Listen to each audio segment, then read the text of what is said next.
오늘 강의를 맡으신 엄창호 의학마케 이사장님을 큰 박수로 모시겠습니다.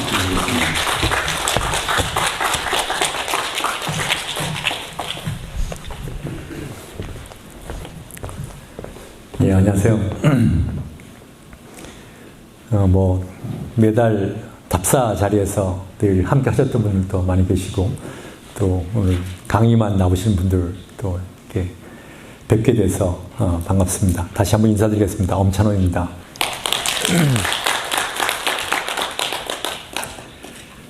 매달 뵙는데 굳이 또 이렇게 특강을 만들어서 설 필요가 있을까 그런 생각이었는데, 우리 의병마을 또 강의 사정상 한 번은 해줘야 된다고 해서 얼떨결에 주제를 하나 만들어서 서게 됐습니다. 그래서 제가 늘 답사 때 여러분들에게 의병에 대해서 소개를 하고 있어서 뭘 할까 그러다가 실질적으로 여러 군데 다니면서 타 지역에 또 의암 선생님 위주로 이제 제가 말씀을 드리다 보니까 우리 춘천에 있었던 의병 얘기는 잘 못하지 않았나 싶어서 오늘은 그래서 춘천 의병 이야기를 좀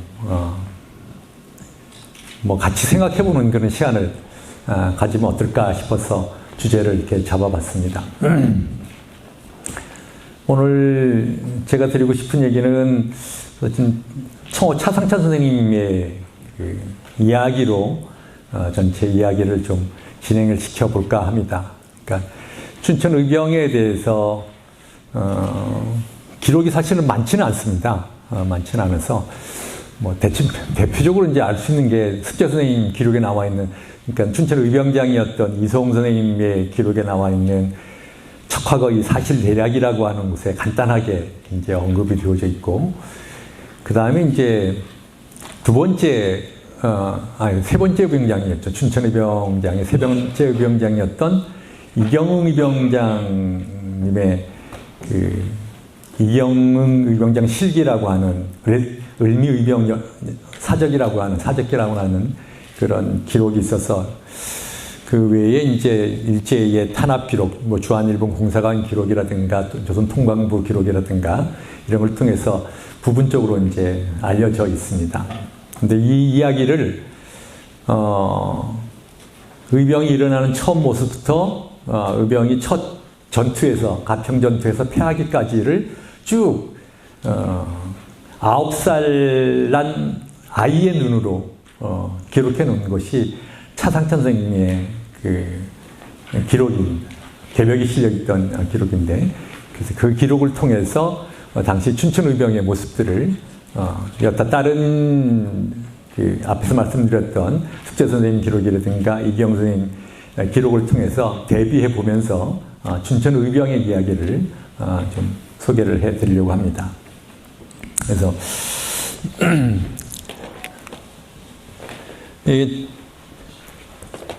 수춘산인이 이제 그 차상찬 선생님의 호죠.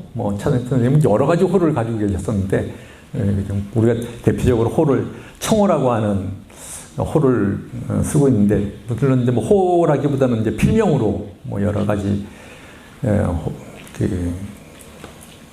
필명을 쓰고 계시죠. 그래서 역사에 관한 책자도 여러 권 쓰셔가지고 사외사인이다라고 하는 그런 필명도 가지고 계시고, 풍랑자라고 하는 필명도 가지고 계시고, 취운자 이런 필명도 가지고 계시고, 여러 가지 필명들을 쓰시는데, 차상찬 선생님의 이제 춘천 의병에 관한 기록입니다. 이게 1934년 기록이잖아요. 그러니까 보면은 개벽 신간 1호, 이 차상찬 선생님이 개벽이라든가 신인간이라든가 또 신여성 이러한 그 여러 잡지의 주필도 이제 하셨죠. 그래서 그분의 이제 여러 가지 기록들이 있는데, 그 중에 의병에 관한 기록이 이 신간 1호, 개벽 1호에 나와 있는 관동 민병난 비화라 해서 병신난의 첫 발단이라고 하는 그런 기록입니다.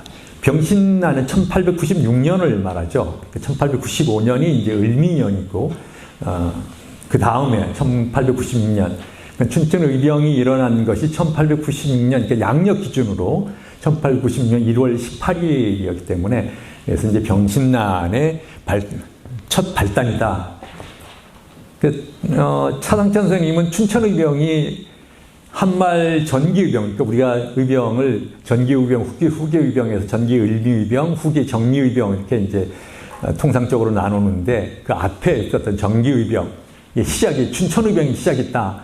아마 당시에 차상천 선생님은 아마 그렇게 생각을 하셨던 것 같아요. 그래서 이 첫 발단이다 이런 표현을 하셨는데 물론 이제 첫 발단은 아니죠. 이미 이인석 선생님 제자들이 원주에서 의병을 1월 12일 날 이미 일으킨 바가 있고 또 전에 을미년부터 이미 또 일찍 일어난 의병들은 안동 지역의 의병들은 갑오 의병 1894년부터 이미 의병이 시작이 됐습니다. 그래서 첫 발단은 아니지만은 그래서 오늘은 차상천 선생님의 기록을 따라가면서 춘천 의병이 어떻게 일어나고 어떻게 전개되었는지를 좀 살펴보는 그런 시간을 가지려고 합니다. 예, 좀 읽어보면은 여러분 PPT 자료 그대로 이제 여러분 인쇄해서 프린트물로 나눠드렸는데요. 이 글씨 여러분 뭐 잘 보이실지 모르겠습니다. 그래서 을미년 섣달 건양 원년 1월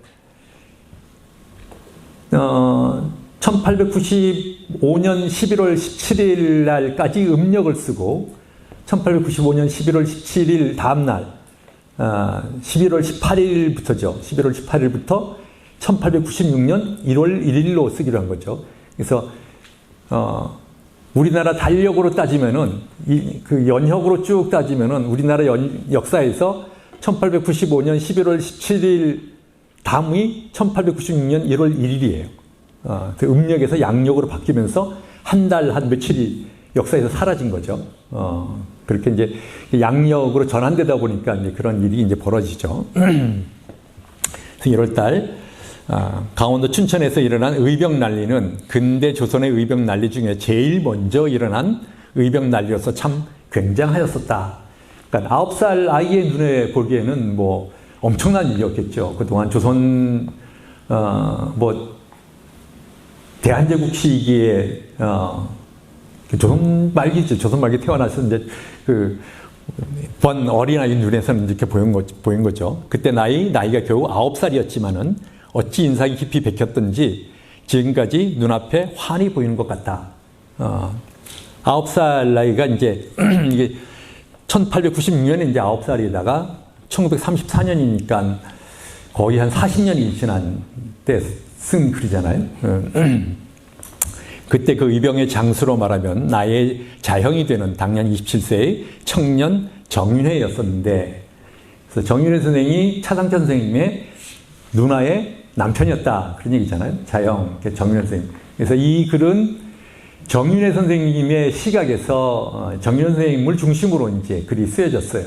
그러니까 우리가 알고 있기로는 이송 선생님이 이제 춘천 의병의 의병장이셨고 중심이었지만은, 그러니까 뭐 당시에 이제 기록을 보면은, 그러니까 이송 선생님을 비롯해서 그 전주시 집안들, 거기 강촌 지역에 있었던 분들 말고 이제 춘천 지역에 있었던 여러분들이 함께 논의해 가면서 의병을 일으켰던 것 같습니다. 그 중에 한 분이 이제 정윤회 선생님이었던 거죠. 근데 정윤회 선생님에 대해서는 뭐 역사적인 기록은 명확히 남아있지는 않습니다. 그래서 이분이 어떤 일을 하셨는지, 뭐 어떤 글을 남기셨는지 이런 것도 잘 알려져 있지는 않습니다. 근데 그는 본래 큰 뜻이 있는 강개한 소비로 그때의 나라 일이 날로 글러감을 보고 항상 비분강개였던 차 을미년 8월 20일에 민비, 뭐 이제 중간에 좀 이렇게 생략된 부분도 있어서 어떻게 했냐? 예, 8자가 빠지고 민비 그 사건에 관계된 사람들을 성제 토벌하려고 결심하고 비밀히 동지와 결석하고 기회만 기다리더니 그의 섣달 마침 단발령이 나려서 경양 각지의 인심이 크게 소동되는 중 특히 춘천 관찰사 이근명, 이분이 이제 1895년 을미개혁하면서 우리나라의 도제가, 팔도제가 없어지죠. 팔도제가 없어지고 23부제가 시행되어져서 강원도는 강릉, 영동 지역의 강릉부, 영서 지역의 춘천부, 그리고 조선왕조 600년 동안 강원도의 도읍지였, 강원도의 도청 소재지였던 원주는 저 충청도로 잘려 나가가지고 충주부에 소속되는 그 바람에 이제 도청 소재지가 사실 원주에서 춘천으로 오게 된 거죠. 그 일이 없었으면은 뭐 계속 지금도 원주가 강원도의 도청 소재지였겠지만은 23부제로 바뀌어지면서 원주가 강원도에서 떨어져 나가는 바람에 나중에 복귀하면서 관찰부는 그냥 춘천에 두는 걸로 그렇게 됐던 거죠. 그래서 그 23부제가 되면서 춘천부의 관찰사가 새롭게 이제 파견되어지는데, 여기 이근명이라고 하는 분이, 물론 이분에 앞서서 이제 강원도 원래 관찰사를 2위라고 하는 분이 이제 와 계셨어요. 근데 그분이 계시면서 23부제로 바뀌어져서 사실은 이근명이라고 하는 분이 23부제 체제하에서 첫 번째 이제 관찰사로 내려온 거죠. 예. 그래서 이근명과 참석한 정필호는 그때 인심이 어떠한 것은 조금도 생각지 않고 정부의 명령대로 자기가 먼저 단발하였다. 이게 단발령이 내리니까 정부 관료들이 왕의 명령이니까 뭐 단발을 안 할 수도 없긴 했겠지만은 어떻든 간에 단발을 해서 개화 관료라고 이제 낙인이 찍혀서 많은 사람들이 의병들에 의해서 처단을 당하죠. 그래서 또 일반 군경과 기타 관리 인민은 모두 양력 1월 1일을 기하여 삭발케 하되 만일 빚지 않으면 강제로 삭발을 한다고 훈령하니 인심이 크게 흉흉하였다. 그래서 사람들도 강제로 이제 가위를 들고 다니던 상처로 이제 잘라버리는 거죠. 그 중에 군경이 더욱 불안하였었다. 그때 춘천의 군대는 구식병정, 대한제국군이죠. 대한제국군이 아니네요. 일단 참. 대한제국이 성립하기 전이지. 조선 후기 군대 5위 군대에서 300명 내지 포수 400명, 700명이 있었다. 이때 정윤회는 그것을 제일 좋은 기회라 생각하고 먼저 군인 중 다소 신망이 있는 성익현과 결탁하여, 이 성익현 장군이 이제 춘천의병의 돌격장으로서 춘천의병의 중심을 이룬 인물이고, 뭐 그 이후에 성익현의병장은 초기에 이제 이송의병장과 함께 춘천의병을 이끌어 가셨다가 나중에는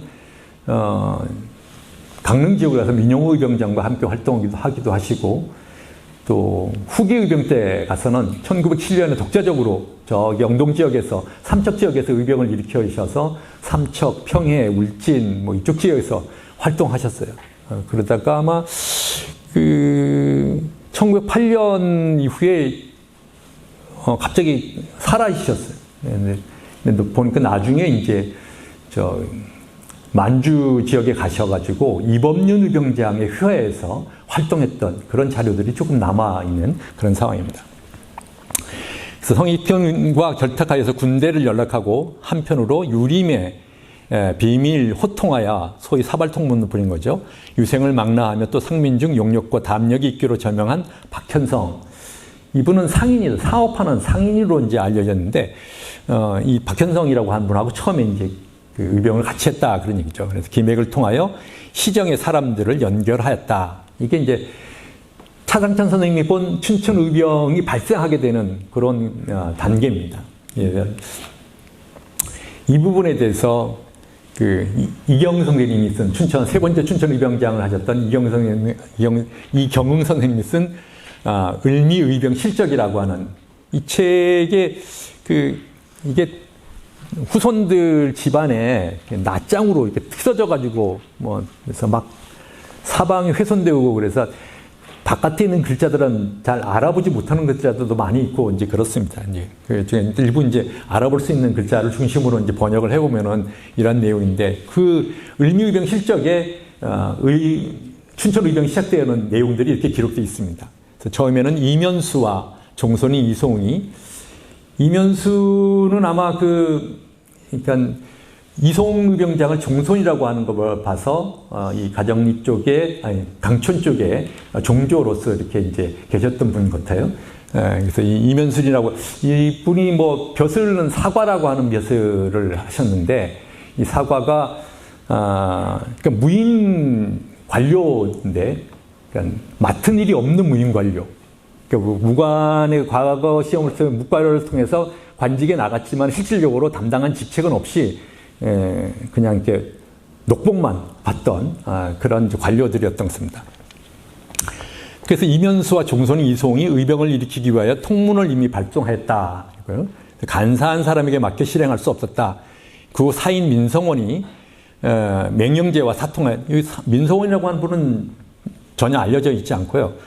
그 맹령제와 사통하였다고 위조하여서 병사 김수명으로 병대청에 전하게 하여 군심을 일으켰다. 여기 맹령제라고 하는 분이 이게 이제 지평 쪽에 있는 무관인데요.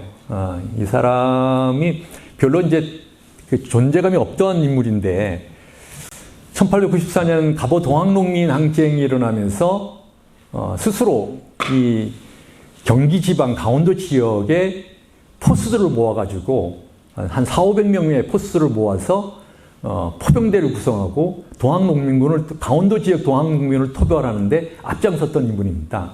여러분도 혹시 들은 기억이 있으신지 모르겠지만은 홍천의 차기석이라고 하는 동학척주가 이제 홍천 동학농민군을 이끌게 되는데 그 홍천 동학농민군이 거의 한 2,3천 명이 모여서 농민봉기를 이제 일으켰어요. 그 홍천 동학농민봉기를 탄압했던 포벌했던 대표적인 인물이 이제 이 맹령제라고 하는 인물이었습니다. 그래서 뭐 풍암리 전투에서 동학농민군 거의 한 700~800명이 몰살을 당하는 그런 사건이 있었죠. 그 동학농민군을 토벌하면서 공을 세워가지고 양평의 군수로 이렇게 이제 임명이 되어진 그런 인물이었습니다. 그래서 이 맹령제라고 하는 사람이 요 다음에 아마 나오는 모양인데 그 이송 선생님의 그 사위 맹달제라고 하는 사람이 있는데 아마 그분하고 뭐 이렇게 친척이 되는지 일족으로 그렇게 이제 기록이 되어져 있는데 그래서 그 맹령제라고 하는 사람이 유인석 선생님하고도 관련이 있습니다. 그러니까 의암 선생님 문화에서 그 제자들이 의병을 처음 일으킨 사람들이 지평의 이춘영 의병장하고 안승우 의병장인데 그 이춘영 의병장과 안승우 의병장의 의병을 일으킬 때 제일 처음 찾아갔던 사람이 맹령제였습니다. 그 맹령제가 포군을 가지고 있었기 때문에 그 포군을 데려다가 의병으로 이제 활용하려고 했었죠. 그런데 맹령제가 거부했습니다. 그런데 그 맹령제 휘하에 있던 김백선 의병장이라고 여러분 아마 들어보셨을 텐데 그 김백선 의병장이 적극적으로 자기 휘하에 있던 포스들을 끌고 나와서 이춘영 의병장과 함께 원주의 안창리에 와서 을미 의병을 이제 일으켰던 분이에요. 그래서 그러다가 나중에 유인석 선생님 호저 창의진에 함께 합류해서 활동을 했습니다. 그래서 맹령제는 이제 처음부터 이제 의병에 대해서 마땅치 않게 생각했던 그런 인물이죠.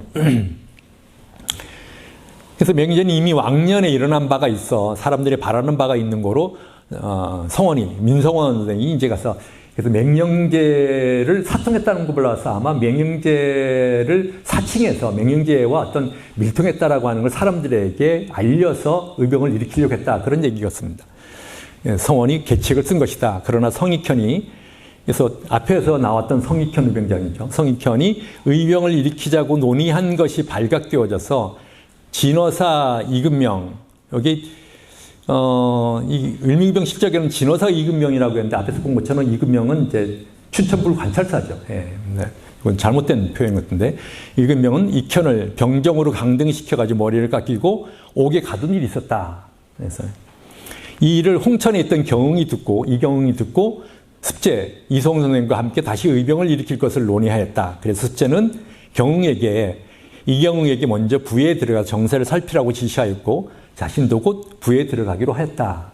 그래서 처음 의병을 일으키자고 통문을 돌린 것은 이송 선생님이 먼저 통문을 돌렸고 근데 그 과정에 춘천 분해에서 성익현 의병장이라든가 또 뭐 이변수 선생님이라든가 또 민성원이라든가 이런 분들이 의병을 일으키는 어떤 그런 그 준비를 이제 해가는 과정 속에서 발각돼서 성익현 의병장은 병으로 강등되는 그런 처벌을 받았다라고 하는 그래서 이제 그 의병을 일으키는 모임이 좀 이렇게 좀 뭐라 해야 되나요? 잘 신척이 안 되는 그런 상황 속에서 습재 선생님이 이제 개입하게 됐다. 이제 이런 식으로 기록을 해놓은 거죠. 그래서 거의는 그 성공적으로 이루어졌으나 조직적인 의병 활동을 위해 의병장을 누가 맡는가에 대한 논의가 있었다. 사람들이 이만흥, 이분이 이제 여기 이만흥 선생님이시죠. 이만흥 선생님인데 이만흥 선생님은 나중에 이제 이송 의병장 춘천 의병이 결성되고 나서 춘천 의병의 아장으로 이렇게 이제 함께 활동하셨던 분입니다. 그래서 사람들이 이만흥 선생님이 어러가 정직하고 의리가 밝게 드러나고 기골에 위험이 있어서 그를 의병장으로 추대하려고 하였다. 그러나 이만흥이 군대 일을 배운 적이 없다는 점과 지도력이 부족하다는 점, 연로하신 부모님을 복양해야 한다는 이유로 거절을 했습니다. 그러니까 의병장에 오르는 것은 거절했다. 그래서 적극적으로 의병에 가담하였고 도독으로 이름이 나 있던 습재 이송 선생님께서 의병장을 맡게 되었다. 그래서 결국 이제 이송 선생님이 춘천 의병장이 됐다. 그런 얘기죠. 그래서 이 부분에 대해서 습재 선생님이 직접 쓴 척화거의 살실내략이라고 하는 이 편지 내용에는 보면은 이건 이제 소위신편애라고 하는 그 의암 선생님의 문인 가운데 김화식 선생님이라고 하는 분인데 그분이 이제 의암 문인들이 의병이 일어난 것 일리를 이제 문서들을 쭉 모아서 기록해 놓은 것이 소위신편이라고 하는 책자인데 그 책자에 이제 기록되어져 있는 척화거의 살실대략입니다. 거기 보면은 이 선생의 편지가 이르니 여기 선생의 편지가 이르렀다는 얘기는 의암 선생의 편지가 이르렀다 그런 얘기입니다. 그래서 원주에서 의병이 먼저 일어나고 그 의병들이 제천과 충주 쪽에서 이제 전투를 하고 있는 사이에 의병이 일어났으니까 춘천에서도 의병이 일어났으면 좋겠다라고 한 편지를 이제 습재 선생님한테 보내는 거죠. 그래서 편지가 이러니 지평의 이춘영이 기병하였으니 춘천의 사고가 힘이 있어 응할 수 있으면은 그에 응하라라고 편지를 보내왔습니다. 본부에서 일이 이미 바람을 일으켜 가며 홍시승은 산내의 방을 펼치고 의신의 종조 사과 이면수가 산회에 통문을 보냈다. 여기 앞에 이제 그 이경 선생님 실기에 나와 있던 실적에는 의병 실적에 나왔던 내용이죠. 그래서 산내에는 홍시승이라고 하는 분이 이제 움직였고, 그러니까 보면은 이제 춘천 분해에서 움직인 분이 정윤회 선생님 말고도 홍시승이라는 한 분도 함께 이제 움직였다라고 하는 것을 이제 볼 수가 있어요. 이제 서로 이제 누구를 중심으로 보느냐라고 하는 그런 차이인 거죠. 그래서 여기 보면 이제 산내와 산외에 통문을 붙였다라고 하는 이야기 있어서 춘천 지도를 아무리 봐도 산내와 산외를 구분해 놓은 지도는 없더라고요. 그래서 이게 어딜까라고 생각했는데, 예.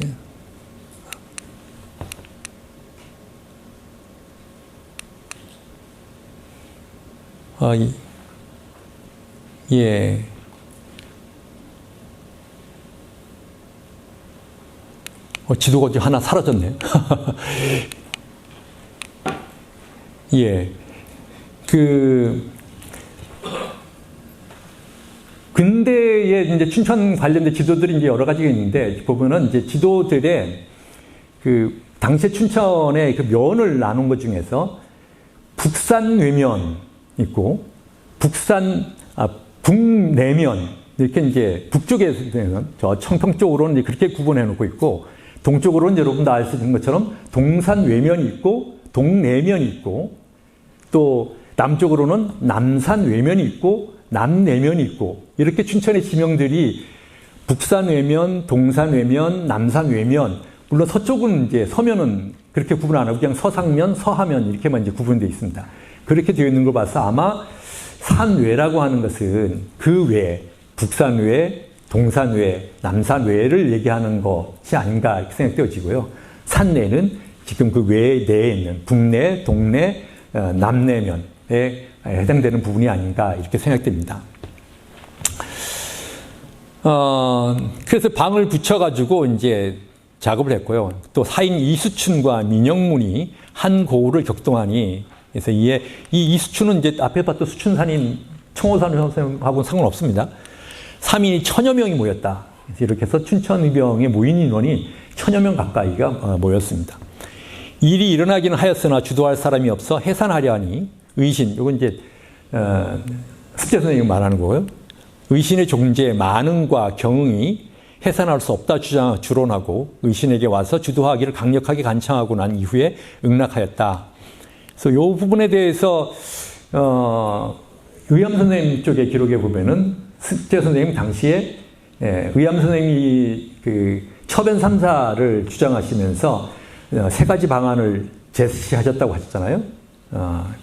자정수지, 거의소청, 거짓수구 이렇게 이제 스스로 목숨을 끊어서 뜻을 지켜가거나 의병을 일으켜서 외적을 몰아내거나 또 우리나라를 떠나 중국에 망명해가지고 동양의 의를 지켜가거나 예를 지켜가거나 이제 그 세 가지 방법인데 습재 선생님은 그 스스로 이제 자결을 하기로 그러니까 자정수지로 뜻을 이제 정하시고 그 용문사 쪽으로 이제 거처를 이제 아마 이렇게 생각을 하셨던가 봐요. 그래서 그렇게 이제 결정하시고 움직이던 중에 이제 의병이 이렇게 일어나서 이렇게 했다라고 하고 있습니다. 그래서 그런 부분들이 앞에서 이경실기의 을미의병 실적에 나와 있는 내용들하고는 조금 또 차이가 있죠. 그래서 습재 선생님이 이면수 선생님하고 함께 처음에 이제 의병 통문을 돌렸다라고 얘기하는데 그런 부분들이 아마 각지에서 활동하고 있었던 당시의 분들이 서로 의에 대한 어떤 그런 기맥은 통하고 있었고 그런데 실질적으로 움직인 부분들하고 그냥 잠시 이제 기다리고 있던 분들하고의 어떤 그런 차이가 있는 것이 아닌가 이렇게 생각됩니다. 그래서 이제 춘천 의병이 이제 조직되어지고 그 이제 조직되어진 그 다음 얘기 차상천 선생 얘기는 관청 점령 초관 살해에서 그래서 의병이 조직되고 나서 춘천 관할을 이제 점령을 한 거죠.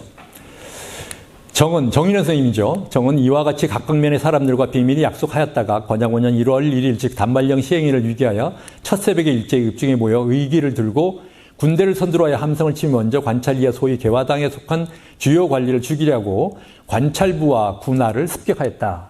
그래서 춘천 의병이 모아서 춘천 관찰부를 습격을 했습니다. 그러나 뜻밖의 그들은 어찌 알았던지 전날 밤에 벌써 다 도망을 하고 빈 관사만 남았다. 앞에서 말했던 이금영이라든가 정필원이라든가 이런 춘천 관원들은 이미 다 관할을 비우고 도망쳐버린 거예요. 그래서 관할을 점령하여 의병이 본영을 삼고 그래서 춘천 관찰부를 춘천 의병의 본영을 삼고 초관 박진희 이 초관은 그 춘천 진어영 춘천 관찰부 아에 이제 군령이 진어영이 있었는데 춘천 진어영의 초관을 이제 말하고 있습니다. 초관은 조선 말기에 원래는 이제 그 종구품 관직에 해당되어지는데 병사들의 말단 그 부대 단위의 이제 장교입니다. 그러니까 병사가 한 100명 정도가 이제 초에 속했다고 합니다. 그래서 그 초관 박진희는 본래 군병에게 인심을 잃었을 뿐 아니라 먼저 삭발을 한 까닭에 즉시 군전에 잡아내다가 목을 베어 홍문 위에 달고 관아 앞에 홍문이 있었던가 봐요. 홍문에 달고 전유수 민두호죠. 민두호는 제임시에 탐지 항민을 한 해에 국사를 그렇다는 일이 많음으로 읍내에 있는 그의 소위 생사당을 불질러 버렸다. 살아있는 사람의 사당을 만드는 걸 생사당이라고 그러죠. 그리고 국모, 보수, 단발, 반대, 3대 강령, 그리고 하나는 이제 없어졌고요.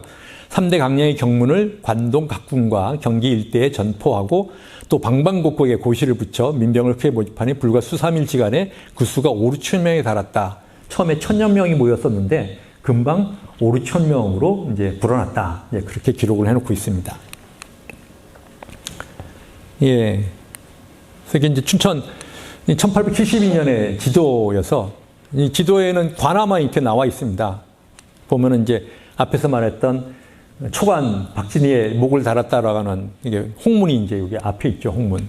그리고 저 뒤에 이제 문소각이 이제 있고, 그 다음에 뭐 내야들 있고, 형방청도 있고요. 그럼 이쪽에 보면은 뭐 군기와 군사에서 이쪽이 이제 무관직들이 거처했던 그런 곳 같습니다. 그리고 이제 이 앞쪽에 이제 민가들이 있는 것을 볼 수가 있고요. 여기 공지천이죠. 공지천. 여기는 북한강, 소양강에서 이렇게 되어져 있는데, 그러니까 그 당시에 여기에 이 홍문에 목을 걸어서 이제 사람들에게 이제 춘천 의병의 기치를 이제 알린 거죠. 예, 뭐 여러분 자주 보시는 강원도청 건물입니다. 그래서 이 도청 자리에 춘천부 관아가 이제 있었던 것이죠. 뭐 당시 관아의 흔적을 전혀 찾아볼 수가 없는데 부분적으로 볼 수 있는 건 이 앞에 있는 이 축대입니다. 축대의 흔적들이 살펴보면은 1900년대 초반기에 있었던 일제 시기의 엽서들에 나와 있는 축대의 모습들과 유사한 부분들을 찾아볼 수가 있습니다. 그래서 이 위에 관아가 있었다라고 하는 것을 알 수가 있고요. 지금 현재 관아의 흔적을 찾아볼 수 있는 것은 이 앞에 있는 뭔가요? 조양문하고 뒤에 유복문하고 이렇게 조양문은 이제 춘천 관아의 문루 처음 문루고 유복문은 이제 내산문이라고 하는 그래서 그 앞에 문수각을 들어가는 산문으로 쓰였던 문 같습니다. 이 두 개만 지금 이제 뭐 여기저기 이제 옮겨서 떠돌아다니다가 지금 도청 앞에 이제 이렇게 자리를 하고 있는 거죠. 그래서 강릉이나 원주천은 춘천도 관아를 복원한다면은 뭐 여기에 이제 관아가 복원돼야 될 텐데 도청이 옮겨가면은 지금 이제 도청 옮기는 얘기가 있으니까 뭐 복원이 어떻게 가능할지는 잘 모르겠습니다. 근데 지금 현재 도청 본관 그 건물 자체가 또 등록문화재로 등록이 돼 있어서 그걸 부수고 옮기는 것도 사실은 좀 쉽지 않은 얘기인 것 같긴 합니다.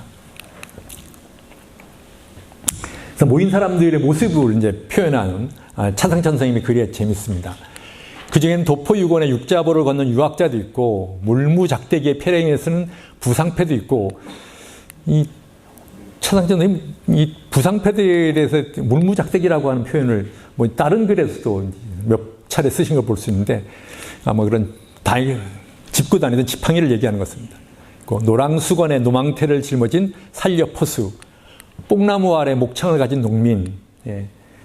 옛날에 저도 시골에 있을 때 어렸을 때 뽕나무 가지 꺾어가지고 활을 만들어서 이렇게 장난을 쳤던 기억이 있는 것 같은데 당시 아마 그 의병들도 뽕나무 활을 만들었던가 봐요. 목창을 가진 농민, 각색의 인물이 다 있었다.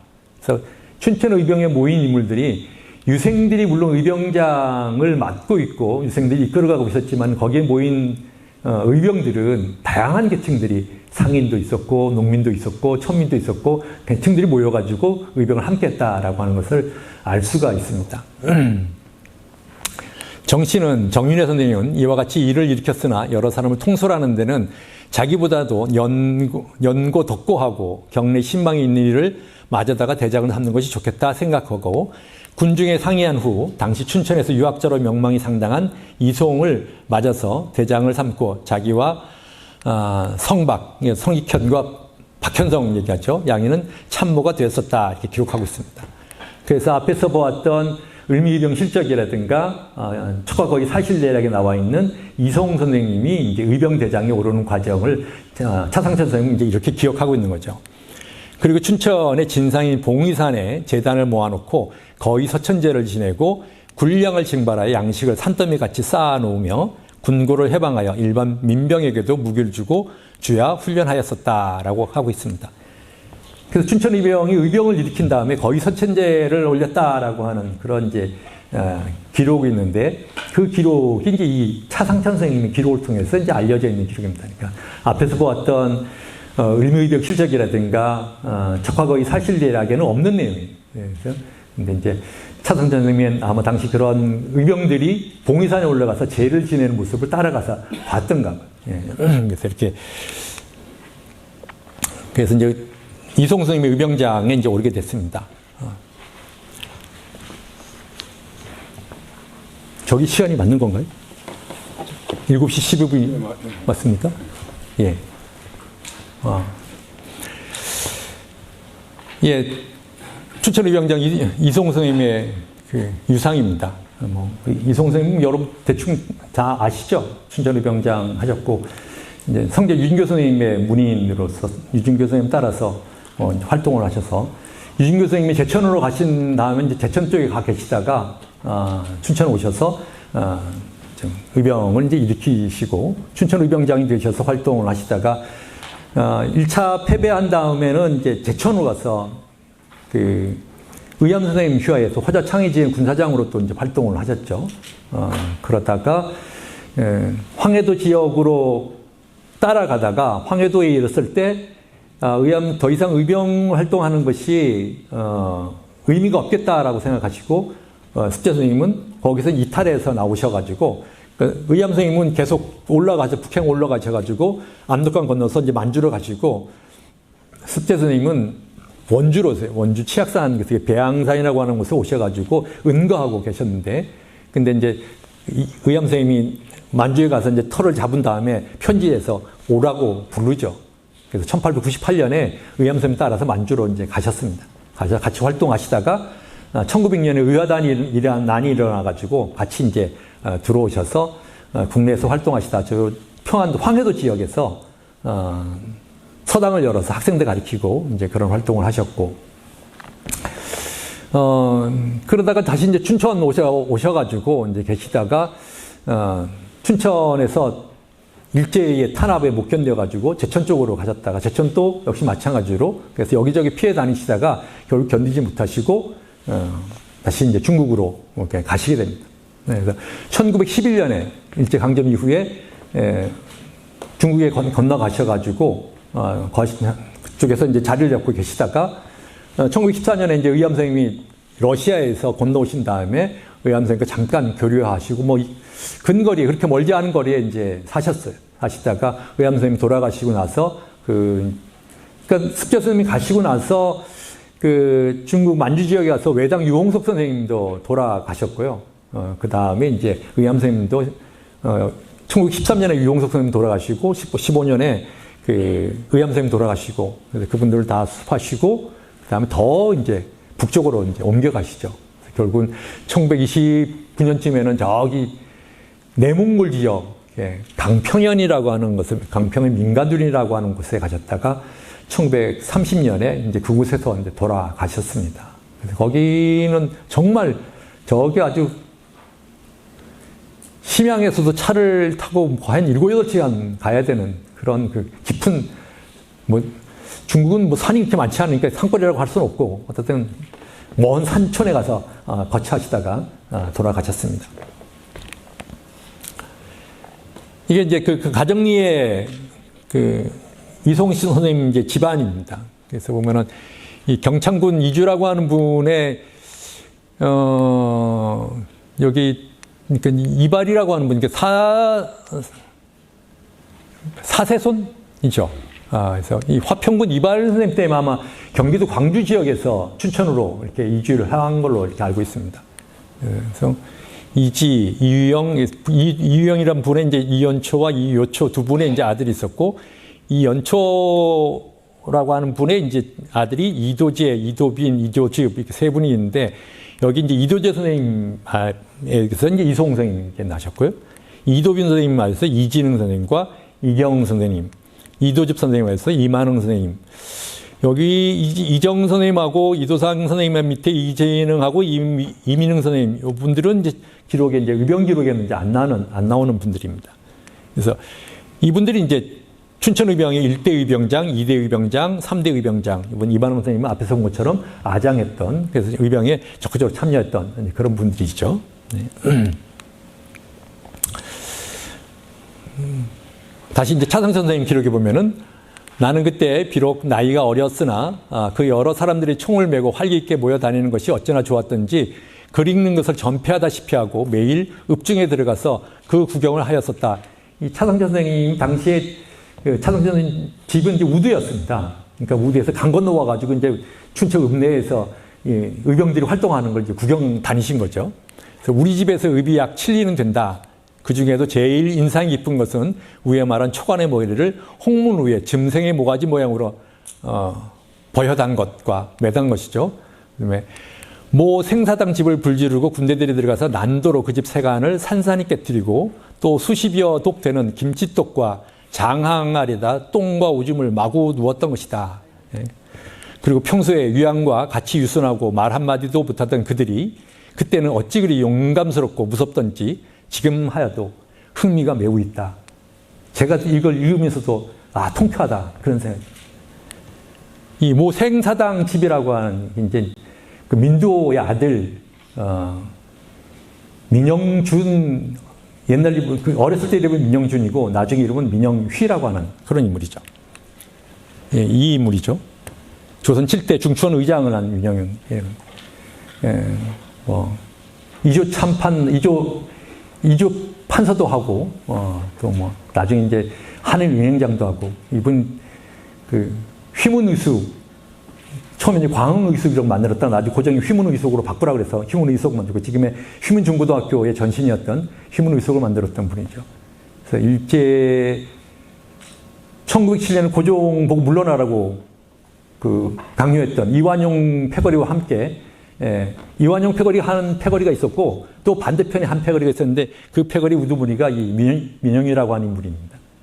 서로 경쟁적으로 고종을 쫓아내려고 서로 이제 무력을 가했던 그런 인물이고, 1910년 병탄 침해에 가가지고는 일제의 병탄을 찬성한다라고 하는 글을 대서특필하고 그랬던 인물이 이 인물이에요.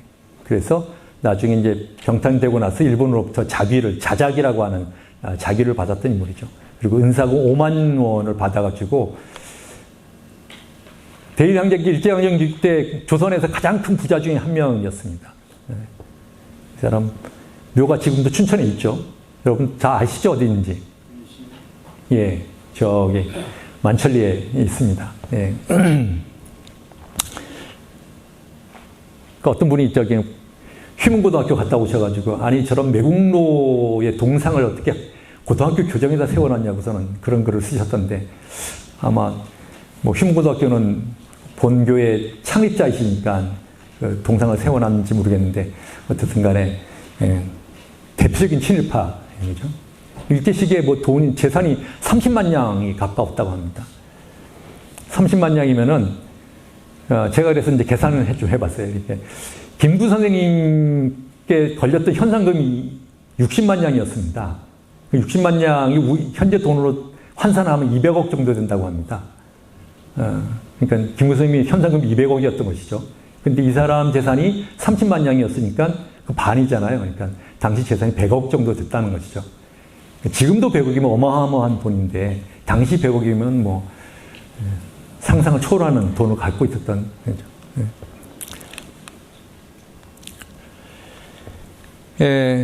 그래서 앞에서 봤던 그 춘천 의병소의 군수용 경비 징수에 대한 선언문이 있습니다. 주한일보 공사관 기록에 나와 있는 건데, 의병소에서 해야 할 일을 생각하니 군수용품이 당장 시급하다 때문에 가급에 관문을 보내니 가을에 낼 호포전 및 을미조 모든 세금을 밤을 새워서라도 의병소로 와서 내야 할 것이다. 만일 지체하는 폐단이 있다면 어찌 그 책임이 납세 의무자에 돌아가지 않겠는가. 그러니 불같이 빨리 거행하라. 해서 평소에 세금을 내던 것을 의병소에 보내라. 그런 얘기입니다. 그리고 가급에서 납부할 납세에게 거짓이 있나 없나를 확인하기 위하여 납세 장부를 가지고 갈 것이니 해당 업리는 마땅히 와서 입표할 것을 기다리라. 제춘천 의병소 이것이 형산에 도달되도록 밤을 새워서라도 치부하라. 이렇게 했습니다. 형산은 불교에서 말하는 용어로 주로 쓰이는 것 같은데, 사람의 아마 이 기록은 여러분 그 인쇄물은 없을 겁니다. 아마 제가 나중에 이것도 넣어야겠다 싶어가지고 제가 추가했던 자료라서 사람 몸체를 가리킵니다. 몸 안. 그러니까 의병 지휘부에 빨리 도달하도록 해라. 이제 그런 얘기겠죠. 의병소에 지휘부에 도달하도록 보내도록 해라. 그런 얘기입니다. 이건 격구팔도라고 하는, 그래서 습재 선생님이 춘천 의병대장이 된 이후에 팔도에다가 경문을 보내서 각지에서 의병을 일으킬 것을 격려한 그런 글입니다. 여기 끝에 글이 이제 의미심장한데, 그리고 각도의 가명 가급 장관들이 자기 편익만 생각하여 관망하고 우리에게 호응하지 않거나 적당히 붙어 의병의 군정을 모교하는 자는 모두 오랑캐와 금수의 앞잡이며 난신적자의 당에 가담한 자이기 때문에 군율에 따라 처단하되 먼저 참하고 뒤에 보고하도록 시행할 것이다. 의병들이 현지 관리를 처단하는 것에 대한 어떤 그 지시사항을 경문을 통해서 알리고 있는 그런 내용입니다. 그래서 이제 춘천의병이 결성되고 나서 늘 춘천의병 얘기할 때마다 자랑스럽게 얘기했던 것 중에 하나가 전국에서 최초로 관찰사를 처형했다라고 하는 사건이죠. 그 관찰사 처형의 사건에 대해서 차상천 선생님은 이렇게 기록했습니다. 선유사 조인승 총살해서 총살 당하던 장면을 아주 적나라하게 이렇게 묘사한 걸 볼 수 있는데 좀 보시면요. 이 소문이 경성에 올라오니 그때 정부에서는 조인승으로 춘천 관찰사 겸 선유사를 삼았다. 그러니까 앞에서 봤던 이명근 관찰사가 이제 도망갔으니까 관찰사를 새로 이제 임명을 한 거예요. 근데 관찰사 겸 선유사, 선유사는 의병들을 회유하기 위한 그런 관찰을 선유사라고 했습니다. 그래서 의병들이 이제 해산하라고 하는, 해산을 권유하는 그런 관리들을 선유사라고 했어요. 그래서 선유사를 삼아 춘천으로 보내게 되었다. 그런 서울에서는 물론 자원하고 왔다고 하지만은 가평까지 와서 소문을 들으니 형세가 심히 위험하므로 춘천 경내에 감히 들어서지 못하고 가평읍에서 며칠을 두려워하며 형세를 관망하였었다. 그러나 그러한 소식을 먼저 한 의병은 일기의 군으로 가평을 습격하여 조유승 이하 일반 수원과 그를 유숙시키던 가평호리 신정만을 자루 속에 들은 쥐잡듯이 잡아서 왔었다. 그를 잡아오던 날이야말로 참 장관이었다. 무슨 큰 대승첩에 계산하는 날과 같이 모든 군인들이 어깨바람에 나서 희희만만하게 뛰어놀고 여기 있는 표현들이 다 이제 그 개병에 있는 표현 그대로여서 좀 지금 표준말하고는 다르죠. 희만하게 뛰어놀고 돌아다니면 물론이고 읍촌의 남녀노소들은 역적놈을 잡아오노니 개화당을 잡아오노니 하고 떠들며 인산인해가 되어 구경을 갔었다. 그래서 조인승을 이제 가평에서 여러분 이제 최근에 이제 춘천 역사문화연구소에서 이제 그 조사해서 밝혀본 바와 마찬가지로 그 당인리에 좋은 뭔가요? 그 이덕일이라고 하는 분이 이제 그 존이라고 하는 분이죠. 존 이덕일이라고 하는 분이 이제 그 잡아왔다 그렇게 이제 알려져 있죠. 그래서 춘천으로 이제 잡아왔습니다. 그래서 군인들은 그의 일행을 잡아다가 춘천 읍 앞 계못계, 전에는 여기가 이제 참형장이었다고 합니다. 계못계 사장, 모래사장이죠. 계못계 사장에다 놓고는 에워싸고 있더니 조금 있다가 의병대장의 사형 송고물을 가지고 있던 군관이 와서 조 씨에게 향하여 낭독하고 그의 인수관복은 국가의 것이니까 함부로 굴릴 수 없다 하고 군병을 시켜서 거두게 하고 일행 10여인 중에 수경훈과 하예는 다 방송하고 조 씨와 신 씨는 결박하여 앉혀놓은 다음에 수십 명의 군병을 호령하여 일시에 사격하니 불과 한두 방의 두 사람의 형체는 화약 연기에 쌓여서 베이지도 않고 화광만 번쩍하였었다. 조인승 관찰사를 처형하는 문제를 놓고도 의병 내에서도 논란이 좀 있었습니다. 과연 정부 관리를 처단하는 것이 맞는가 안 맞는가. 물론 앞에서 그 숙제 선생님이 격고팔도라고 하는 경문을 전국 각지에 보내면서 친일 관료들은 당연히 의병이 처단할 수 있다라고 하는 그런 글을 써보냈지만은 당장 이제 춘천 관찰사를 잡아다가 처단하려고 하니까 그 문제를 신중하게 결정을 해야 했습니다. 그래서 당시 논의사항 속에서는 숙제 선생님은 좀 신중하자라고 하는 그런 논의가 있었는데, 근데 이제 여러 그 휘하 장수들이 처형하는 것이 옳겠다라고 해서 그렇게 이제 합의해서 처형하기로 결정을 했던 겁니다. 그래서 처형하는 장면이 지금 이제 이렇게 기록이 되어 있는 거죠. 그래서 그리고는 군병들은 다시 읍으로 돌아가고 시체는 거적을 덮여서 그냥 사장의 벌이였었다. 그 다음 날에 나는 한 동네에 사는 병정과 같이 가다가 자세히 보니 그 시체는 형령도 없이 되고 의복은 모두 불에 타서 구멍이 뒤숭뒤숭 뚫었다. 그때 생각해도 그것은 너무 잔악한 짓이요. 또 사람을 죽일 테면 한두 방 총으로 될 터인데 저렇게 수십인이 몇십 번에 방총을 하는 것은 무슨 까닭이며 또 사람을 귀왕 죽였으면 사체나 수습을 하여 파묻어 줄 것이지 이름이 의병이라면서 저런 일을 어찌 하나 하였었다. 그 생각을 하면 지금까지라도 머리끝이 쥐뼛하다. 아마 이제 일반인들이 보기에는 저런 생각을 가졌을 것이에요. 그렇죠, 여러분? 그래도 정부 관료인데, 관찰사인데, 관찰사를 데려다가 시신의 형적을 찾을 수 없을 정도 난사해서 모래사장에 버렸으니까 아마 어린 아이가 볼 때는 너무 이제 참혹한 광경이었지 않을까 그런 생각을 해보게 됩니다. 이게 1930년대 일제 조선 총독부에서 만든 지도입니다. 춘천 지도. 여기가 춘천 읍내죠. 그래서 개못개가 어딘가를 놓고서는 이제 논의가 뭐 여러 사람들이 이제 논의가 있었는데 최근에는 뭐 개못개는 가연이다라고 하는 그런 이 춘천의 끝에 부분에 연못이 섰다라고 하는 뭐 지금처럼 모르겠습니다만은 이게 옛날 강길이잖아요. 그래서 이게 여기에 우두벌이고 여기가 지금 중도에 해당되는 부분이죠. 옛날 화천 쪽에서 내려온 강, 모진강이라고 그러죠. 모진강 이렇게 내려가고 이쪽 소양강 이렇게 내려가서 이렇게 만나서 이쪽부터는 이제 신현강이라고 그렇게 부르죠. 예, 덕두원이 연지 여기입니다. 그래서 옛날 길은 지금은 이제 덕두원 아래 내려가서 여기 의암댐이 이쪽에 있어서 이 산기슭을 따라 이렇게 가가지고 여기서 이제 건너가지만은 여기 산기슭을 따라가는 게 아니지. 이쪽으로 이렇게 오죠. 이렇게 넘어서 이제 이렇게 오고, 그러니까 여기쯤에 하면 성암동쯤, 스포츠타운쯤 될 거고, 네, 공지천 이렇게 내려가서 이렇게 만나게 돼 있습니다. 그래서 보면은 물길이 중간중간 이렇게 흐르고 여기가 전체 다 모래밭인 거죠. 모래밭이. 제 어머님이 어렸을 때 춘천 사셨는데 어머님 기억 속에서도 그러니까 한국전쟁 전에 춘천 사셨으니까 그 당시의 기억에도 여기 강가에 나가면은 전체가 다 모래사장이었다고 합니다. 그래서 바닷가의 해변보다 더 좋은 모래들이 있어서 여름에 그 냇가에서 놀기 너무 좋았다고 이제 그런 말씀을 하죠. 그러니까 사장에 갖다 버렸다고 하니까 이 가연리 그러니까 끝쯤에 차명장이 있어서 거기서 차명해서 이 모래사장에다가 버렸다라고 하는 그런 얘기가 되겠죠. 예. 그러니까 지금은 아마 중앙로 어때 끝에쯤이 아닌가 이렇게 생각됩니다.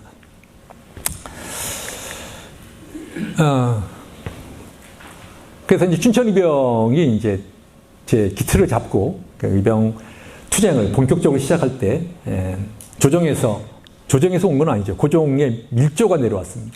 이게 이제 애통조라고 하는 것인데 이건 옥산 이정규 선생님의 창의 견문록이라고 하는 자료에 나와 있는 애통조입니다. 고종 황제가 각 진의 의병진들에 내려보낸 애통조, 애통하는 그 조서라고 하는 비밀 조서라고 하는 것도 있고 그래서 한 17가지 정도가 됩니다. 그러니까 17군데 정도 보냈습니다. 애통조를. 그 중에 하나가 이제 춘천 의병진에 온 이 애통조인데 보면 이제 왕이 그러니까 고종이 한편으로는 의병을 탄압하는 그 관명을 내려 보내면서 한편으로는 의병을 일으키겠다라고 한 얘기인데 이 부분에서 이제 고종이 직접 보낸 것이 아니다라고 하는 견해도 있습니다. 그러니까 고종이 경복궁에 일본군에 포위되어져 있으니까 고종을 경복궁으로부터 빼내기 위해서 경복궁을 지키는 일본군을 지방으로 분산시키기 위해서 각 지역에서 의병을 일으키도록 고종의 그 측근 세력들, 고종을 모시고 있던 조선말 고종 시기에는 별입시라고 해서 고종을 이렇게 직대할 수 있는 그런 관리들이 있었습니다. 고종의 아주 최측근 세력들이죠. 그래서 당시에는 이제 친청파, 친러파, 친일파, 그런 여러 정치 세력들이 이렇게 탄재해 있었잖아요. 그 중에서도 고종도 사람들을 잘 믿지 못하니까 그냥 믿을 수 있는 몇 사람들을 이렇게 이제 신망하는 사람들이 있었던 것 같습니다. 그들은 이제 늘 이제 언제든지 고종을 독대할 수 있는 그런 사람들이었는데 그들 중에 몇 사람이 이런 고종 몰래 비밀리에 비밀 조서를 각지에 명망이 있는 그런 선비들한테 보내가지고 의병을 일으키도록 하고 의병 일으키니까 서울을 지키던 일본군들이 각 지역으로 분산돼서 의병을 진압하기 위해서 분산된 틈을 이용해서 고종을 경복궁으로부터 빼냈다 그런 얘기죠. 그래서 고종이 경복궁으로부터 탈출해서 러시아 공사관으로 피난 가죠. 그걸 우리가 아관파천이라고 얘기를 하고 있습니다.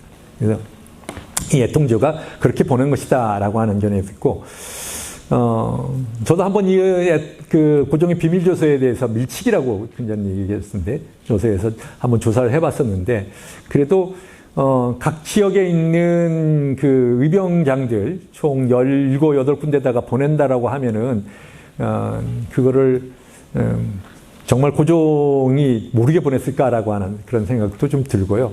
고종의 뜻도 상당 부분, 개입돼 있었을 것이다라고 하는 생각도 하게 됩니다.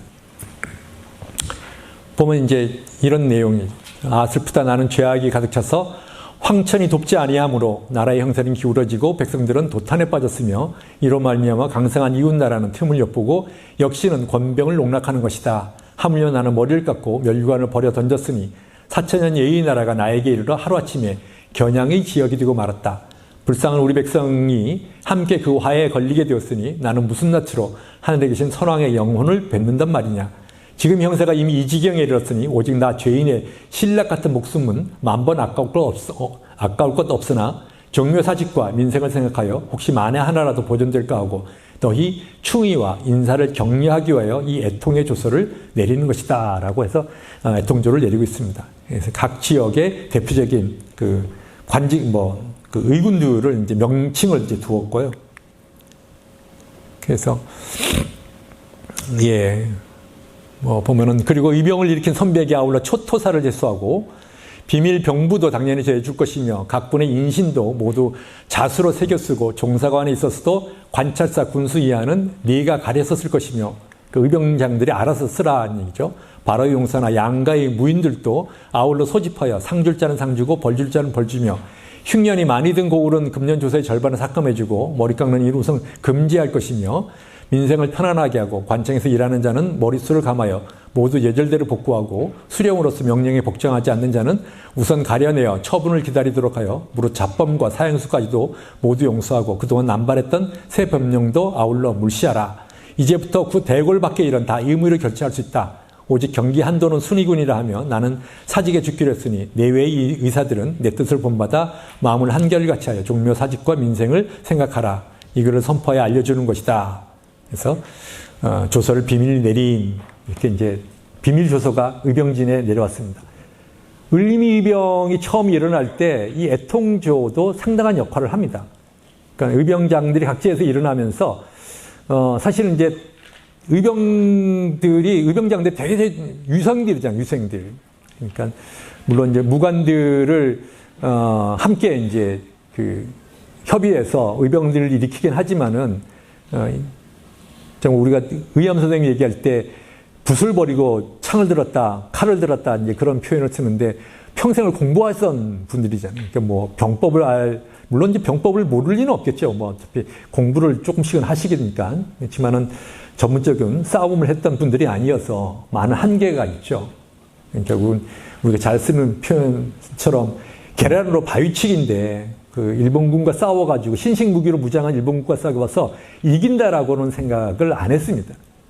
그러니까 거기는 목숨을 내놓고 싸우는 건데 스스로 망설여지게 되죠, 다. 각오는 내가 목숨을 내놓고 나라를 위해서 싸우겠다라고 이렇게 각오는 하고 있지만은 막상 의병을 일으킨다라고 하면은 아무래도 좀 주저하게 되겠죠. 그때 이제 고종의 밀칙이 대표적인 의병진에 내려가게 됐습니다. 그 고종의 밀칙을 받고는 다, 당연히 감개무량해서 앞장서서 이제 의병에 나서게 되는 그런 역할을 하게 됩니다. 그래서 의병을 받고 춘천 의병진도 본격적으로 이제 의병 항쟁에 이제 나서게 되는 거죠. 그래서 차상천 선생님 이제 당시의 의병들의 그 모습을 이렇게 기록했습니다. 50리를 연항하는 장사진, 연항하는 길게 늘어섰다. 장사진을 친다 그런 얘기하잖아요. 긴 뱀과 같이 이어져 있다. 이렇게. 그 뒤에 의병들은 형세가 더욱 커지며 일거에 경성을 습격하려고 음력 2월 1일을 기하여 복은 이제 택하여 그런 얘기입니다. 2월 1일 택하여 경성을 향해 출발하였다. 그때의 광경이야말로 참으로 장관이었다. 인수가 아무리 많지만은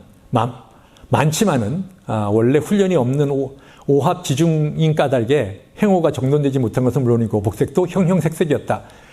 각색 대장은 아관 박대, 높은 관을 쓰고 넓은 띠를 졌다 그러니 박대로 사인교의 일사를 받고 앞뒤의 병정과 포수가 옹호하여 가며 그 외 장교는 대개 말과 노새 당나귀 등을 탔는데 그중 당나귀가 제일 많아서 올 때이면 이곳에서 꿍깍꿍깍, 저곳에서도 꿍깍꿍깍, 아마 당나귀 울음소리를 이렇게 이제 표현을 한 것 같아요.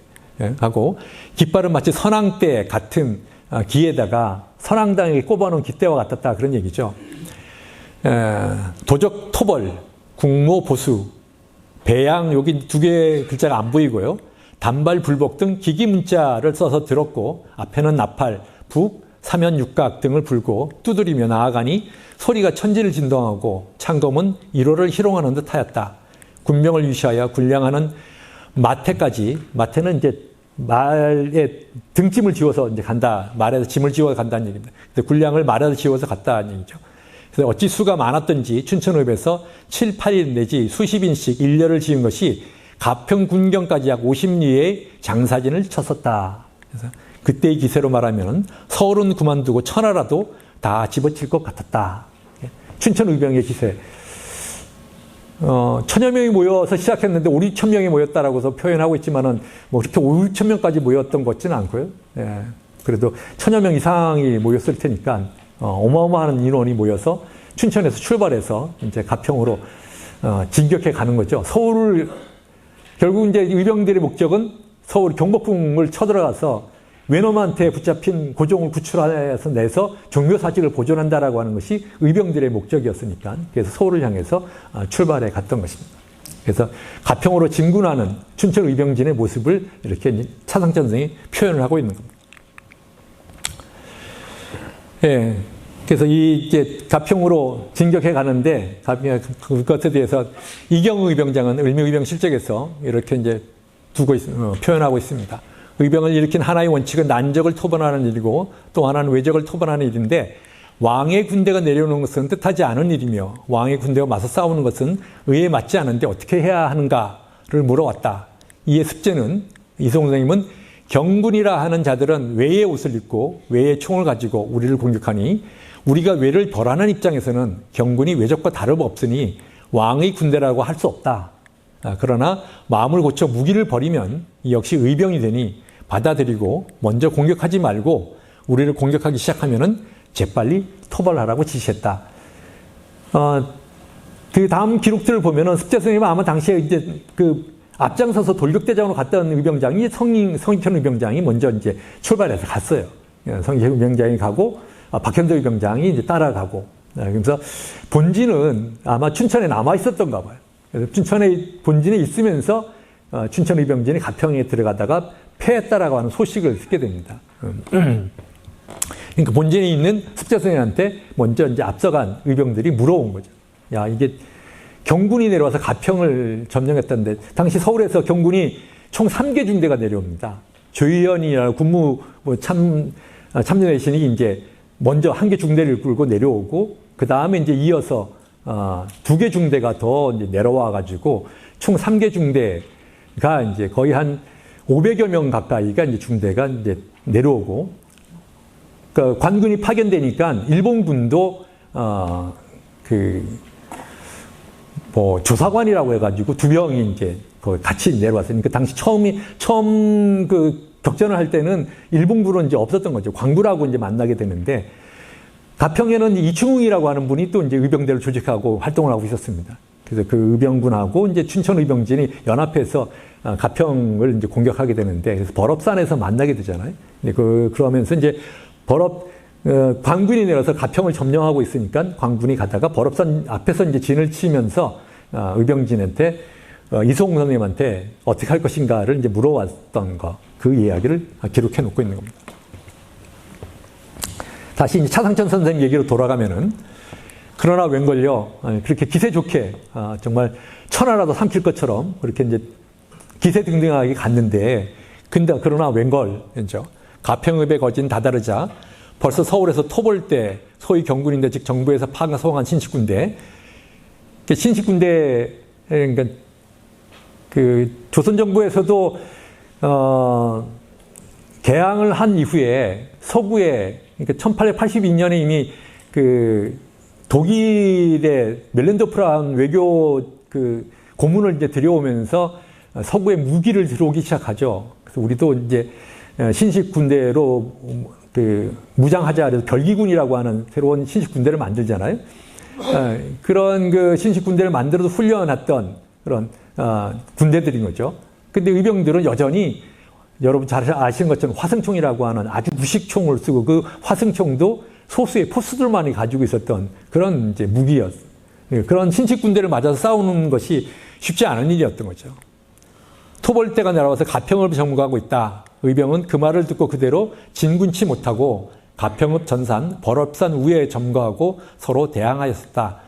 첫날에는 원래 의병의 세가 강한 까닭에 경군이 꼼짝도 못하고 그저 방총하며 시위 방어만 할 뿐이러니 그 이튿날 마침 일어 아니더라고 큰 비가 왔었다.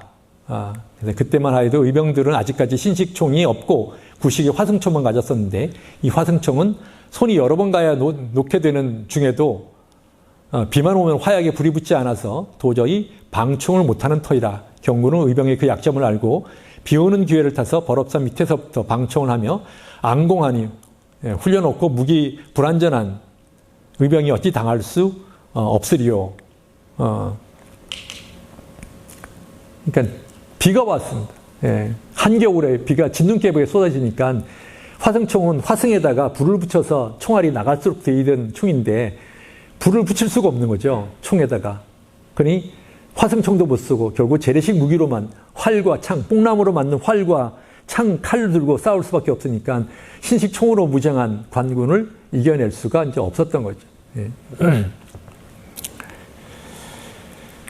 선몽이 먼저 패하기 시작하니 전군이 모두 망풍도주하였다. 바람처럼 흩어졌다 그러죠. 그러나 경병은 원래 인수가 적어서 감히 추격을 못한 까닭에 다행히 사상은 많지 않았었다. 그때 춘천에는 이러한 아리랑 타령이 유행하였었다. 그래서 이제 이 아리랑 타령은 좀 이따 보고요. 그 기록에 대해서 을미이병 실적에는 이렇게 기록해 놓고 있습니다. 박현성은 처음에 산을 이용하여 이제 그 상인 박현성이죠. 성익형과 함께 습자 선생님을 도와서 의병을 일으켰는 박현성은 처음에 산을 이용하여 좌우의 병사를 매복시키고 정병으로 나아가 접전하게 하다가 거짓으로 패하는 척하여 적병을 끌어들여 북병과 협공하면은 물리칠 수 있다는 전략을 세웠다. 그러나 내부에서 그 작전을 믿지 못하여서 우왕좌왕하는 가운데 경군이 들이닥쳤고 경군이 가지고 있는 무기가 우수하여 의병이 100만이라도 당할 수 없다는 소문이 퍼지면서 스스로 무너졌다. 그래서 앞에서 본 것처럼 차승천 선생은 비가 와서 진눈깨비가 와가지고 화승총을 쏠 수 없었다라는데 전술적인 측면에서도 의병들이 흩어졌다 그런 얘기. 그러니까 박현성 장군이 굉장히 나름대로 전술을 세워가지고 관군을 끌어들여서 공격을 하려고 했는데 의병들 스스로도 박현성이 세운 작전을 믿지를 못한 거죠. 박현성이 직업이 뭐라고 했습니까? 상업하던 사람, 상인, 장사하던 사람. 그러니까 의병들이 생각하기에 그랬을 거 아니야. 저 장사치 나부랭이가 뭘 알아서 저렇게 하겠냐. 그러니까 관군을 보니까 너무 이렇게 그 기세등등하고 우수한 무기를 갖고 오는데 우리가 어떻게 이길 수 있겠는가.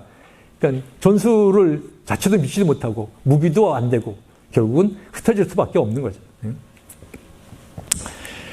그래서 그 뒤 박현성은 도망가서 다시 병조를 모아서 전투태세를 갖추었고 백성들이 도와서 다시 가평으로 나아가 신우균과 여기 이제 경군에서 내려온 그 중대장입니다. 한나절 동안 접전하였는데 승리를 거두었다. 여기서 적병의 사상자가 50여 명이고 의병 중에 죽은 자가 10여 명 있었다라고 하는 기록이 있습니다. 그래서 이 기록은 또 다른 기록에는 없는 기록입니다. 이게 이제 이경수 선생님 실기에만 나와 있는 기록으로서 박현성이 흩어졌던 병사들을 일부를 다시 모아가지고 관군을 습격해서 관군에게 상당한 피해를 줬다라고 하는 기록이 을미의병 실적에 나와 있습니다. 차승천 선생님 기록으로 다시 돌아가면 앞에서 이제 당시에 알려졌던 노래, 이게 이제 춘천 의병아리랑으로 알려진 노래죠. 춘천아 봉이사나 너 잘 이끌어가. 신영강 배터가 하지길다. 신영강을 건너서 이제 간 거죠. 귀약 통 남날개 양총을 메고 벌업산 접전에 승전을 했네. 승전 못했죠. 그러니까 아마 비유로 이제 써놓은 것인데 우리나 부모가 날 기를 때 성대장 주자고 날 길렀나. 그러니까 성익현대장 주려고 날 길렀나라고 하는 아마 의병들의 어떤 패전에 대한 한탄으로 이러한 그 가사가 그 노래가 됐던 것이 아닌가 이렇게 생각됩니다. 차상천 선생님도 이렇게 기록해놨어요. 이것은 물론 당시 의병이 경군에게 패하고 또 선봉장 성씨의 성익현 의병장의 무모한 것을 의미함이었다. 그 뒤에 의병은 다시 춘천에 유둔하였다가 그래서 패해서 춘천으로 들어와서 약사원, 지금 현재 약사현, 약사리고개 찜이라고 이제 생각됩니다. 거기에 이제 아마 원이 있었던 것 같은데 그래서 하였다가 춘천에 유둔하였다가 경병의 야습으로 약사원 뒷산에서 약사원 뒷산이니까 그 이제 중림동 성당 있는 그쪽 이제 산기슭을 얘기하겠죠. 뒷산에서 대패하고 정씨와 이건 정윤회 선생님 말하죠. 여러 의병들은 영동 및 충청도 방면으로 가서 각도의 의병들과 같이 한동안 소동을 일으켰었다. 그래서 춘천 의병들이 흩어져서 영동 지역으로도 가고 또 제천 지역으로도 가고 이렇게 흩어졌다라고 하는 차상천 선생님 기록은 이제 여기까지가 기록이 되어 있고요. 이후에 이제 춘천 의병에 대한 기록도 좀 살펴보면은 을미병 실적에는 이렇게 기록해놨습니다. 가평 벌업산 전투에서 박현성의 군대가 패전하였다는 소식을 들은 습제는 이송 선생님은 이제 춘천 의병 본진에서 그 직접 전투를 가진 않고 소식을 들은 거죠. 화약과 관하고 한자가 이제 없어져가지고 그 떨어져 나가서 무슨 잔지는 모르고요. 그래서 뭐 아마 무슨 문서를 태웠는 것 같습니다. 그래서 화약과 뭐를 태우고 관청이든 이렇게 태우고 공부의 재화를 사살에 취하는 자들을 꾸짖었으나 사나운 자들의 습제를 해치려고 하였고 습제는 부득이하게 부중을 나오게 됐다. 그러니까 습제 선생님도 인심이 이제 어지러워지니까 몰래 스스로 춘천 부중에서 의병 중에서 나와서 이제 맹령제를 찾아가게 됩니다. 부중을 나간 습제는 지평의 맹령제를 찾아가 지원 요청을 하러 갔으나 최태원과 맹령제는 도리어 습제를 가두어서 민성원과 윤영신, 한희옥 등이 습제가 간 것을 따르라 했으나 그 향한 바를 알지 못하였다. 그래서 다른 기록에 보면은 습제 선생님이 그 원군을 얻기 위해서 맹령제한테 이제 갔습니다. 그러니까 척화거의 사실예략에는 요것부터 보고하죠.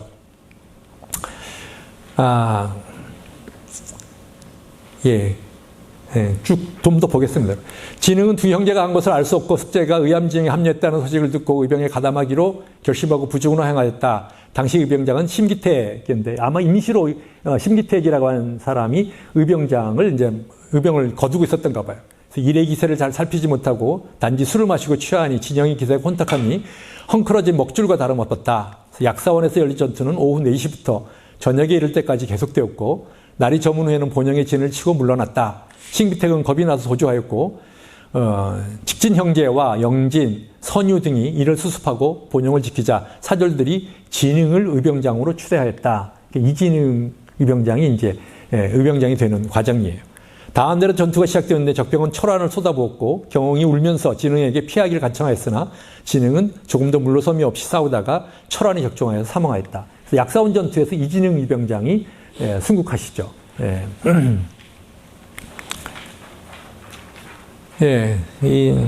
그래서 이제 그 이후에 이제 경은 형의 시체를 벌어두고 포위망을 벗어나기 위해 산을 올랐으나 좀처럼 적병을 따돌리지 못하였다. 그러니까 이경우 의병장께서 그 약사원으로부터 뒷산으로 해서 봉의산 쪽으로 이제 피신을 가신 거예요. 올랐으나 좀처럼 적병을 따돌리지 못하였다. 천신망고 끝에 봉의산에 올랐는데 뒤에는 적병이 쫓아오고 앞에는 절벽이 버티고 있었다. 그래서 절벽에서 뛰어내렸는데 혼을 잃은 것처럼 아찔하였으나 정신을 수습하고 산비탈을 내려와서 소양강에 이르렀다. 때마침 겨울이라 소양강을 건널 수 있었고 철안이 비처럼 쏟아지는 적의 포위망을 겨우 벗어날 수 있었다.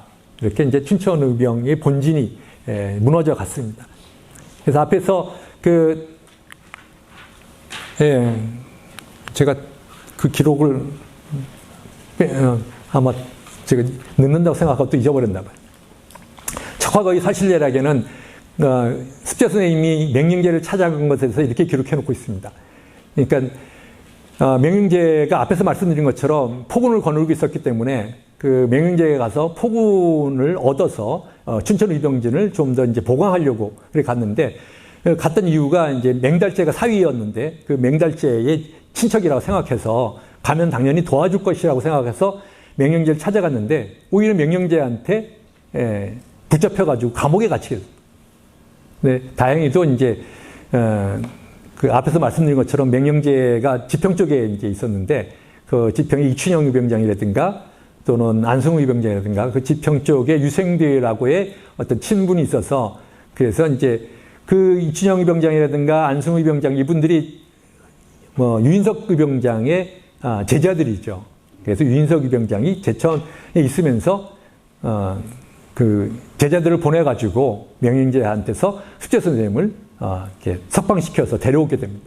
그래서 숙제 선생님은 제천 의병진에 가서 유인석 선생님과 함께 활동을 하시겠어요. 예, 그래서 이제 그때부터는 이제 제천 의병진에서 이제 활동을 하게 되고, 그러니까 숙제 선생님이 그렇게 해서 양평에 갔다가 잡히고 나니까 춘천 의병진에서는 대장이 갑자기 없어졌는데, 그러니까 기록에 보면 앞에서 보신 것처럼 그 부중이 민심이 흉흉해가지고 숙제 선생님도 부하들에게 제대로 얘기도 못하고 아마 몰래 빠져나왔던가 봐요. 그러니까 몰래 빠져나와서 명영제한테 가니까 의병들은 대장이 어디 간지도 모르고 그렇게 있는 그런 상황 속에서 의병진으로 수습해서 의병장에 올랐던 분이 이제 이진흥 의병장. 그러니까 이진흥 의병장은 습자선 이성웅 의병장보다 연세가 한 대여섯 많았습니다. 그러니까 그 작은 아버지의 이제 아들인데 나이는 더 많은 그런 이제 연상의 이제 연배가 위인 그런 이제 종형이었던 것이죠. 종형이고 그 동생이 이제 이경 의병장이고, 그래서 이진영 의병장이 이제 의병장으로 추대돼서 춘천 의병을 이끌다 약사원 전투에서 돌아가시게 되고, 그러니까 이진영 의병마저 돌아가시니까 다시 이제 이경 의병장이 춘천 의병을 이끌어갔던 것이죠.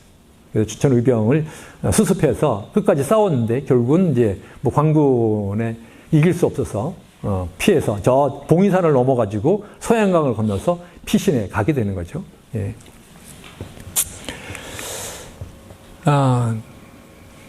그래서 춘천의병이 이제 전투에 완전 패하고 흩어졌다가 3월 15일 날 이경흥 의병장을 중심으로 다시 집결했습니다. 그리고 그래서 3월 17일 날 이 춘천 의병진들이 김하락의 이천 의병진, 이 김하락의 의병진은 이천 지역을 중심으로 의병을 일으켜가지고 남한산성을 공격해서 남한산성을 점령하고 그 길로 해서 이제 서울로 진격하고자 했던 의병부대인데, 그래서 김하락의 이천 의병진과 합류를 하게 됩니다. 여기 이제 합류하려고 갔는데, 그래서 남한산성을 이제 함께 공략하기로 했는데, 이 김하락의 이천 의병진이 남한산성을 공략하기도 전에 남한산성을 일본군한테 완전히 뺏겨버리게 됩니다. 그래서 미처 이제 합류하지도 못하고 춘천 의병은 다시 춘천으로 이제 회군했어요. 3월 20일 날 춘천으로 회군했다가 3월 40일 날 춘천 의병이 다시 춘천에 모여있다는 소식을 듣고 경군이 다시 옵니다. 그래가지고 경군에 쫓겨가지고 인제 지역 또 양구 방면으로 흩어져가지고 이어서 이제 항쟁을 전개하다가 그다음에 결국 이제 대관령 그 태백산맥을 넘어서 영동의진, 강릉의진으로 합류하게 됩니다. 5월 초순에 가서 민용호 의병진으로. 그러니까 민용호 의병진은 강릉에서 의병을 일으켰죠. 강릉 의병을 일으켜가지고 원산 진공작전. 그러니까 원산이 전에 강릉에 갔을 때 제가 말씀드렸었는데, 원산이 개항장이었기 때문에 일본 군들이 많이 이제 있었죠. 그래서 민용호 의병진은 원산을 먼저 점령한 다음에 원산을 통해서 당시 이제 그 경원선이 이제 철도가 놓여 있었던 거죠. 그 당시 철도가 있지는 않았겠구나. 그러니까 그 원산에서 서울을 공격하기 위한 그런 이제 작전을 폈습니다. 그래서 그 민용호 의병진의 원산 공격에 춘천 의병진이 함께 이제 합류해서 활동을 했었습니다. 네, 그러다가 결국은 이제 민용호 의병진도 원산을 점령하지 못하죠. 결국 패해서 이제 돌아오게 됩니다. 신평벌 전투에서 결국 이제 패해서 돌아오게 됩니다. 그러다 왔다가 7월 초순에 인제 지역에서 인제 귀둔에서 결국 관군에게 대패하게 됩니다. 그래서 춘천 을미병은 이제 해체를 하게 됐습니다. 그래서 이렇게 해서 이제 1896년 1월 달 의병이 일어나가지고 7월 달까지 한 6개월 정도 거의 한 7개월 되네요. 7개월 정도 항쟁을 펼치다가 결국은 이제 춘천의지는 전기의병에서는 이제 해산을 하게 됩니다. 이제 해산하게 되고, 앞에서 말씀드린 것처럼, 이소홍 의병장은 유인석 의병진과 함께 서북대항군에 참여해서 서쪽으로 황해도 쪽으로 이제 옮겨가시고요. 그 다음에 성익현 의병장은 그 이후에 이제 민용 의병장과 합류했다가, 잠시 이제 전기병 이제 활동을 멈추고, 그 다음에 후기병 때 가서 다시 이제 활동을 하게 되어지고, 그러죠. 그래서 나머지 이제 춘천에 참여했던 의병진들도, 전기의병 끝나고는 대체적으로 이제 의병 활동을 이제 멈추게 되죠. 그래서, 고종 황제가, 아간 파천했다가 다시 돌아오면서, 그 아간 파천에서 러시아 공사관에 가 있으면서, 전국 의병진에게 해산할 것을 이제 요구를 합니다. 이제 단발령도 중지시키고, 그래서 의병들이 스스로 이제 해산할 것을 요구하는데, 대부분 의병진에 스스로 이제 해산을 합니다. 한 7월쯤 되면 의병들이 다 해산하고, 전기의병 때는 그냥 이렇게 해산했어요. 해산하고, 뭐, 의암 선생처럼 이제 암덕강을 건너서 만주 지역으로 가서 활동을 했던 그런 의병진도 있고, 그렇게 해서 의병진들이 이제 전기의병이 끝나게 되는 거죠. 1898년부터는 쭉 이제 멈춰 있다가, 1905년 울산의학이 체결되면서 후기의병이 다시 이제 시작되는 그런 관계. 그래서 춘천 지역에서는 후기의병 때 가면은 이제 유홍석 의병장이 의병을 일으켜서 뭐 여러분 아시는 것처럼 유홍석 의병장이라든가 윤희순 의사라든가 이런 분들이 이제 활동했던 후기의병으로 이제 이어지게 됩니다. 그래서 오늘은 제가 전기의병에 대해서만 소개를 해드렸습니다. 그래서 오늘 마지막에 무슨 말씀을 드릴까 생각하다가 갑자기 수를 세보니까 내년이 의미 있는 날이다, 의미 있는 해다라는 생각이 들었습니다. 이 기념탑은 여러분 뭐 답사 때 다 같이 가서 보셨죠? 원주에 있는 을미의병 봉기 기념탑입니다. 그러니까 원주 윤석 그 문인들, 제자 문인들 처음 의병을 일으킨 지역이 원주 안창리 지역이죠. 안창리에 을미의병 봉기 기념탑이 이제 세워져 있는 겁니다. 예, 이거는 강릉에 있는 강릉의병 항쟁 기념탑입니다. 그래서 민용호 의병장이 강릉에서 의병을 일으켰는데, 물론 강릉에는 그 민용호 의병장이 민용호 의병장은 이제 여주 출신입니다. 근데 이제 원주에서 의병을 모아가지고 평창을 거쳐서 강릉으로 이제 들어가게 되는데, 그 강릉 지역에는 권정회라고 하는 분이 이제 있었습니다. 그래서 그분의 이제 협조를 받아가지고, 강릉이 원래 텃세가 심하잖아요. 외부 인사들을 잘 안 받아들이는데, 그 지역의 이제 유림들하고 결탁해서 의병진을 이제 세워서 활동을 하게 되는데, 그런 강릉 의병을 기념하는 기념탑이 이제 강릉에 옛날엔 통일공원이라고 그러는데 지금은 통일공원 겸 항일의병공원, 뭐 항일공원 그렇게 이제 공원 명칭이 되어 있습니다. 이건 원주 주천에 있는 을사 정미의병 창의비라고 하는, 예. 원주 영월읍에도 이제 유인석 선생님의 호자 창의진 기념에서 을미의병 기념탑이 세워져 있고요. 예, 여기 주천인데 주천읍에도 이렇게 이제 을사의병, 여기는 원용팔 의병장이 을사의병 때 이제 의병 활동을 이제 준비를 했던 곳이죠. 그리고 이제 정미의병 이강년 의병장이 주천 지역을 중심으로 이제 의병을 일으키게 되는데, 그것을 기념하는 기념비를 창의비를 이렇게 이제 세웠습니다. 그런데 이제 예, 이게 이제 춘천 가정리에 있는 충의성지 발원비입니다. 그래서 가정리는 의병의 고장이고, 그래서 일찍이 가정리를 의병 마을로 개척하고자 우리 춘천 의병 마을이 시작됐었는데, 그만 중도에 이제 끝나가지고 일이 제대로 진척 안 되고 있는데, 충의성 의의 발원지다라고 하는 것을 가정리에다 이제 세워두고 있습니다. 근데 생각해 보면은 춘천은 개인을 기리는 뭐 유인석 의병장이라든가 윤희순 의병장이라든가 또 이소홍 의병장이라든가, 이소홍 의병장의 기념 공적탑도 저기 남산도서관 앞에 있죠. 개인을 기리는 기념탑이 있는데, 정작 그렇게 전국에서 의병을 관찰사를 제일 처음 처단하고 이렇게 기세등등했던 춘천 의병을 기리는 기념탑은 없어요. 참 안타까운 상황이고, 그래서 제가 늘 답사할 때마다 말씀을 드렸었는데, 내년에 춘천의병의 창의 130주년입니다. 100주년은 그냥 지나갔고 이제 130주년을 맞이하는 이 시점에서 우리 춘천에도 이런 춘천의병, 자랑스러운 춘천의병을 기리는 기념탑 하나가 세워지면 좋겠다라고 하는 것이 제 오늘 강의의 마지막 말입니다. 예. 긴 시간 동안 지루한 강의를 들어줘서 감사드립니다. 감사합니다.